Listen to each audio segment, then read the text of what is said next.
ಸ್ನೇಹಿತರೆ, ಒಂದೇ ಒಂದು ರಾತ್ರಿ, ಜಸ್ಟ್ ಒನ್ ನೈಟ್, ಭಾರತದ ಆರ್ಥಿಕತೆಗೆ 33 ಲಕ್ಷ ಕೋಟಿ ರೂಪಾಯಿ ಬಂದು ಧಡಾರ್ ಅಂತ ಬೀಳುತ್ತೆ ಅಂತ ಹೇಳಿದ್ರೆ ಬುಟ್ಟಿಗೆ, ನೀವು ನಂಬ್ತೀರಾ? ಲಾಟ್ರಿ ಹೊಡೆದಿಲ್ಲ, ಭೂಮಿ ಒಳಗಡೆ ಚಿನ್ನದ ಗಣಿ ಸಿಕ್ಕಿಲ್ಲ, ಅಂಬಾನಿ ಅದಾನಿ ತಮ್ಮ ಆಸ್ತಿನೆಲ್ಲ ಸರ್ಕಾರಕ್ಕೆ ಬರ್ಕೊಟ್ಟಿಲ್ಲ.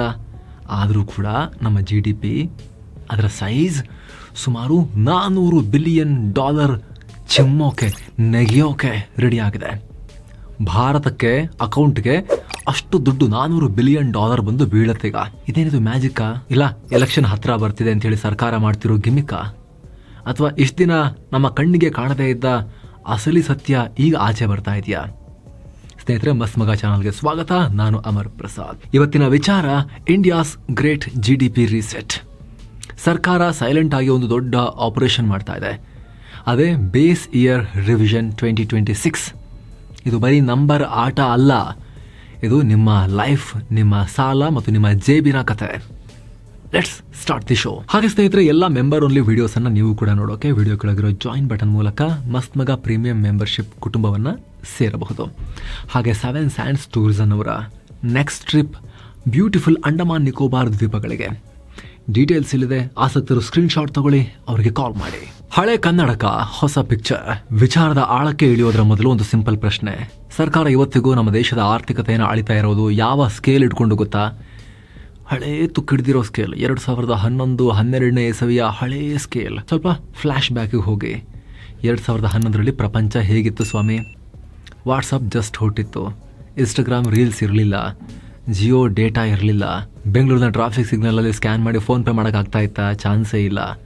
ಆಗ ನಮ್ಮ ಖರ್ಚುಗಳೇ ಬೇರೆ ಥರ ಇತ್ತು.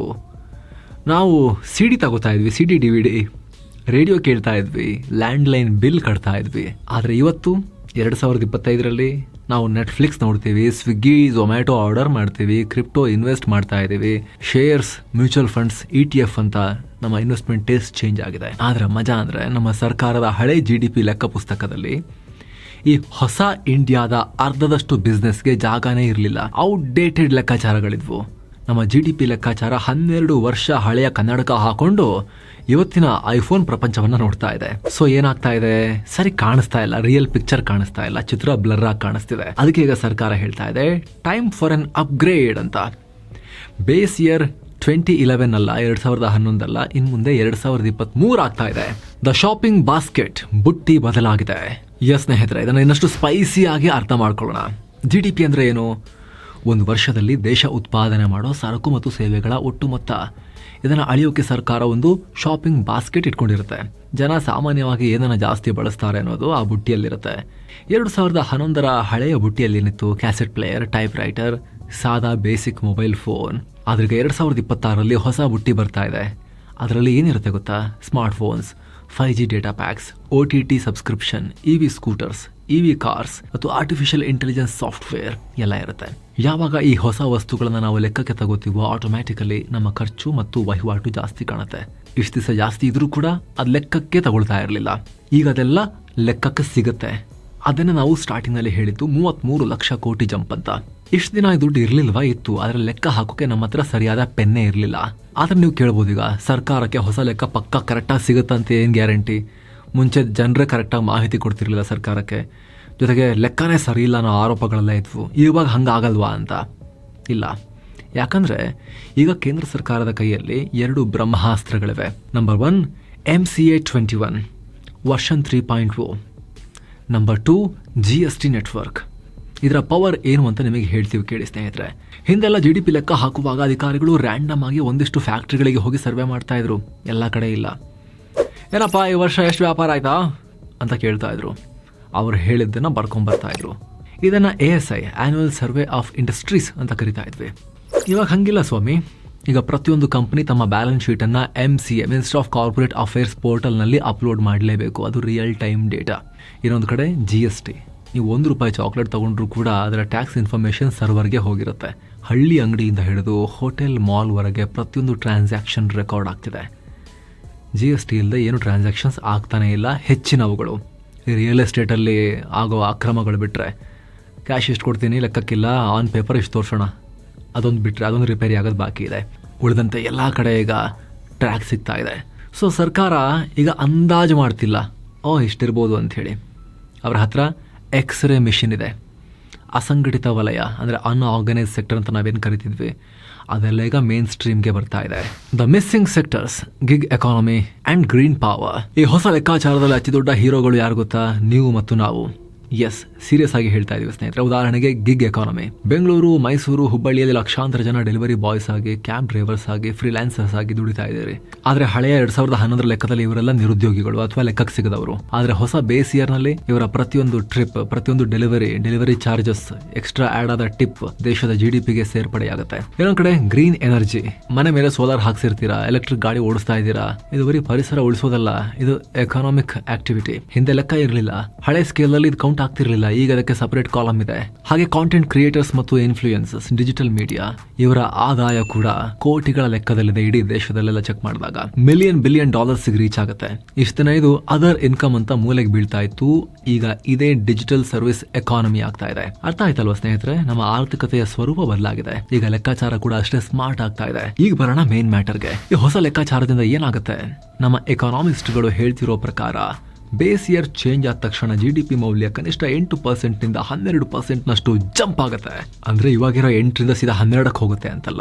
ಈಗಿರೋ 8% ಮೇಲ್ಗಡೆ ಅದ್ರ ಮೇಲೆ 10ರಿಂದ 12%, ಅಂದ್ರೆ 0.8% ಇಂದ 1% ತನಕ GDP ದೊಡ್ಡದಾಗಿ ಕಾಣುತ್ತೆ. ಈಗ ಸುಮಾರು $400 ಬಿಲಿಯನ್ ಸ್ನೇಹಿತರೆ. ಈಗ ನಮ್ಮ GDP ಸುಮಾರು $4 ಟ್ರಿಲಿಯನ್ ಹತ್ರ ಇದೆಯಲ್ವಾ? ಅದರ 10% ಅಂದ್ರೆ ಎಷ್ಟು? ಸುಮಾರು $400 ಬಿಲಿಯನ್. ರೂಪಾಯಿಗಳಲ್ಲಿ ಹೇಳಬೇಕು ಅಂದ್ರೆ ಸುಮಾರು 30ರಿಂದ 35 ಲಕ್ಷ ಕೋಟಿ ರೂಪಾಯಿ. ಒಂದು ಕಂಪ್ಯಾರಿಸನ್ ಹೇಳ್ತೀವಿ ಕೇಳಿ. ಇಡೀ ಪಾಕಿಸ್ತಾನದ ಆರ್ಥಿಕತೆ ಎಷ್ಟು ಗೊತ್ತಾ? ಸದ್ಯಕ್ಕೆ ಸುಮಾರು $340ರಿಂದ $350 ಬಿಲಿಯನ್.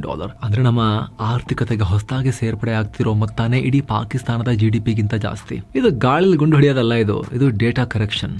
ನಾವು 2011 ಕಂಪೇರ್ ಮಾಡಿದ್ರೆ ಇವಾಗ ಚೆಕ್ ಮಾಡಿದಾಗ ನಮ್ಮ ಜೀವನ ಮಟ್ಟ ಇಂಪ್ರೂವ್ ಆಗಿದೆ, ಬದಲಾಗಿದೆ, ಆದಾಯ ಚೇಂಜ್ ಆಗಿದೆ. ಆದ್ರೆ ನಾವು ಆನ್ ಪೇಪರ್ ಬಡವರು ಅಂತ ಹೇಳ್ಕೊಳ್ತಾ ಇದ್ವಿ ಆಸ್ ಎ ನೇಷನ್. ಹೆಂಗಂದ್ರೆ 11ರ ಕಾಲದಲ್ಲಿ ನಮ್ಮ ಆದಾಯ ಎಲ್ಲ ಇದೆ ಅನ್ನೋ ತರದಲ್ಲಿ ನಾವು ತೋರಿಸ್ಕೊಳ್ತಾ ಇದ್ವಿ. ಈಗ ಆ ಮುಖವಾಡ ಕಳಚೋ ಟೈಮ್ ಬಂದಿದೆ. ದ ಮಾಸ್ಟರ್ ಸ್ಟ್ರೋಕ್, ಸಾಲದ ಕಥೆ ಏನಾಯ್ತು? ಎಸ್ ಸ್ನೇಹಿತರೆ, ರಾಜಕೀಯ ಪಕ್ಕಕ್ಕಿಟ್ಟು ಎಕನಾಮಿಕ್ಸ್ ದೃಷ್ಟಿಯಿಂದ ಇಲ್ಲಿ ನೋಡಿ ಚೂರು. ಯಾವುದೇ ವಿಪಕ್ಷ ಇರಲಿ, BJP ಇರಲಿ, ಕಾಂಗ್ರೆಸ್ ಇರಲಿ, ವಿರೋಧ ಪಕ್ಷದಲ್ಲಿದ್ದಾಗ ಒಂದು ಮಾತನ್ನ ಹೇಳ್ತಾರೆ, ಸರ್ಕಾರ ದೇಶವನ್ನ ಸಾಲದ ಕೂಪಕ್ಕೆ ತಳ್ಳಿದೆ ಅಂತ ಹೇಳ್ತಾರೆ. ಕಾಂಗ್ರೆಸ್ ಇದ್ದಾಗ BJP ಹೇಳ್ತಾ ಇತ್ತು, BJP ಇದ್ದಾಗ ಕಾಂಗ್ರೆಸ್ ಹೇಳ್ತಾ ಇತ್ತು. ಈಗ ಕಾಂಗ್ರೆಸ್ ಹೇಳ್ತಾ ಇದೆ ಮೋದಿ ಸರ್ಕಾರ ದೇಶವನ್ನ ಸಾಲದ ಕೂಪಕ್ಕೆ ತಳ್ಳಿದೆ ಅಂತ. ನಂಬರ್ಸ್ ನೋಡಿದ್ರೆ ಹೌದು ಅಂತ ಕಾಣುತ್ತೆ, ನಮ್ಮ ಸಾಲ ತುಂಬಾ ಜಾಸ್ತಿ ಆಗಿದೆ. ಆದ್ರೆ ಇಲ್ಲೇ ಇರೋದು ಟ್ವಿಸ್ಟ್. ಯಾವಾಗ ನಿಮ್ಮ GDP ಆದಾಯ ದೊಡ್ಡದಾಗುತ್ತೋ ಆಗ ನಿಮ್ಮ ಸಾಲ ಚಿಕ್ಕದಾಗಿ ಕಾಣೋಕೆ ಶುರುವಾಗುತ್ತೆ. ಇದನ್ನ ಡೆಟ್ ಟು GDP ರೇಷಿಯೋ ಅಂತಾರೆ.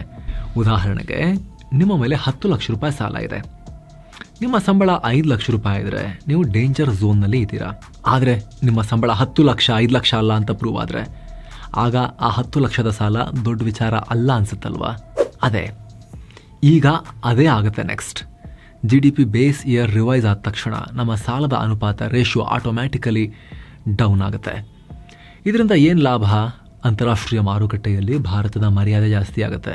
ಮೂಡೀಸ್, ಫಿಚ್ ನಂತ ರೇಟಿಂಗ್ ಏಜೆನ್ಸಿಗಳು ನಮ್ಮ ರೇಟಿಂಗ್ಸ್ನ ಅಪ್ಗ್ರೇಡ್ ಮಾಡ್ತಾರೆ. ರೇಟಿಂಗ್ ಚೆನ್ನಾಗಿದ್ರೆ ವಿದೇಶಿ ಸಾಲ ಕಮ್ಮಿ ಬಡ್ಡಿಗೆ ಸಿಗುತ್ತೆ. ಅಲ್ಟಿಮೇಟ್ಲಿ ಸರ್ಕಾರಕ್ಕೆ ಬಡ್ಡಿ ಉಳಿಯುತ್ತೆ. ಆ ದುಡ್ಡನ್ನು ರಸ್ತೆ, ಸೇತುವೆ ಮಾಡೋಕ್ಕೆ ಬಳಸ್ಬೋದು. ಲಾಜಿಕ್ ನಿಮಗೀಗ ಅರ್ಥ ಆಗ್ತಾ ಇರ್ಬೋದು ಸ್ನೇಹಿತರೆ.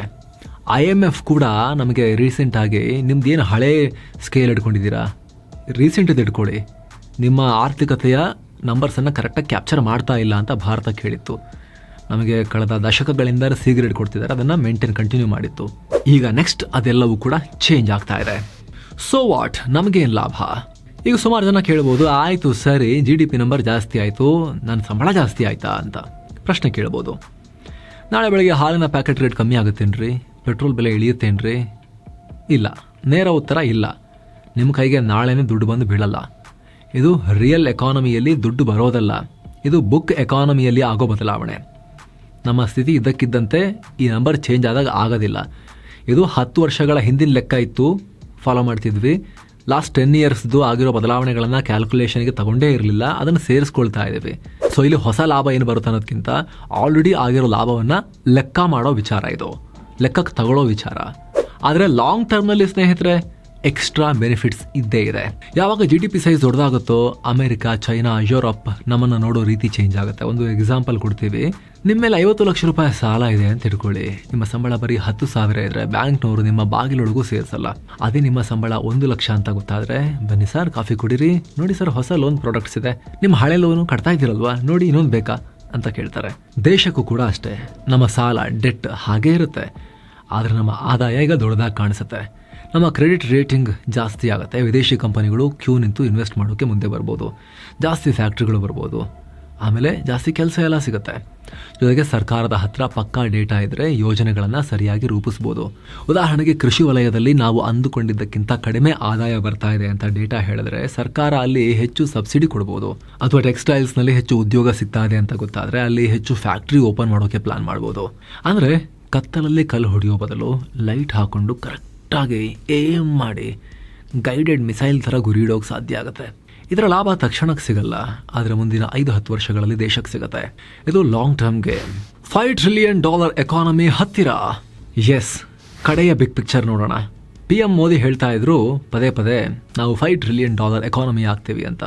आने वाले 5 साल में हम $5 ट्रिलियन इकोनॉमी बन सकते हैं. ತುಂಬ ಜನ ನಕ್ಕಿದ್ರು, ಇದು ಸಾಧ್ಯನೇ ಇಲ್ಲ ಸದ್ಯಕ್ಕೆ ಅಂತ ಹೇಳಿ. ಆದರೆ ಈಗ ಬರ್ತಿರೋ ಹೊಸ ಲೆಕ್ಕಾಚಾರ ನೋಡ್ತಿದ್ರೆ ನಾವು ಆ ಗುರಿಯನ್ನು ಅಂದುಕೊಂಡಿದ್ದಕ್ಕಿಂತ ಬೇಗನೆ ತಲುಪುವ ಹಾಗೆ ಕಾಣಿಸ್ತಾ ಇದೆ. 2026ರಲ್ಲಿ ರಿಪೋರ್ಟ್ ಬರೋ ಹೊತ್ತಿಗೆ ಭಾರತ ಅಧಿಕೃತವಾಗಿ $4.5 ಟ್ರಿಲಿಯನ್ ದಾಟಿದ್ರೂ ಆಶ್ಚರ್ಯ ಇಲ್ಲ. ಕೆಲವರು ಹೇಳ್ಬೋದು ಅಂಕಿ ಅಂಶಗಳ ಆಟ ಬಿಡ್ರಿ ಎಲ್ಲ ಸುಮ್ಮನೆ ಅಂತ ಹೇಳಿ. ಆದರೆ ನೆನ್ಪಿಡಿ, data is the new oil. ಯಾರ ಹತ್ರ ಸರಿಯಾದ ಡೇಟಾ ಇದೆಯೋ ಅವರೇ ಪ್ರಪಂಚವನ್ನು ಆಳೋದು. ಹಳೆ ನೋಕಿಯಾ ಫೋನ್ ಬಿಟ್ಟು ಸ್ಮಾರ್ಟ್ ಫೋನ್ಗೆ ಅಪ್ಗ್ರೇಡ್ ಆಗೋ ಥರ ಭಾರತದ ಆರ್ಥಿಕತೆ ಕೂಡ ಈಗ ಅಪ್ಗ್ರೇಡ್ ಆಗ್ತಿದೆ ಸ್ನೇಹಿತರೆ. ಸೊ ಈ $400 ಬಿಲಿಯನ್ ಸರ್ಪ್ರೈಸ್ ಬಗ್ಗೆ ನಿಮ್ಮ ಒಪಿನಿಯನ್ ಏನು ಕಾಮೆಂಟ್ ಮಾಡಿ ತಿಳಿಸಿ. Thank you so much. ಮತ್ತೆ ಭೇಟಿ ಆಗ್ತಿರೋಣ. ಆಗಲೇ ಹೇಳಿದ ಪ್ರೀಮಿಯಂ ಮೆಂಬರ್ಶಿಪ್ನಲ್ಲಿ ಆಸಕ್ತಿ ಇರೋರು ವಿಡಿಯೋ ಕೆಳಗಿರೋ ಜಾಯಿನ್ ಬಟನ್ ಮೂಲಕ ಮಸ್ತ್ ಮಗ ಪ್ರೀಮಿಯಂ ಮೆಂಬರ್ಶಿಪ್ ಫ್ಯಾಮಿಲಿಯ ಮೆಂಬರ್ಸ್ ಆಗ್ಬೋದು, ಸದಸ್ಯರಾಗ್ಬೋದು. ಆಮೇಲೆ ಎಲ್ಲ ಮೆಂಬರ್ ಓನ್ಲಿ ವೀಡಿಯೋಸನ್ನು ನೀವು ಕೂಡ ನೋಡೋಕೆ ಶುರು ಮಾಡ್ಬೋದು. Thank you so much. ಮತ್ತೆ ಭೇಟಿ ಆಗ್ತಿರೋಣ. ನಮಸ್ತೆ.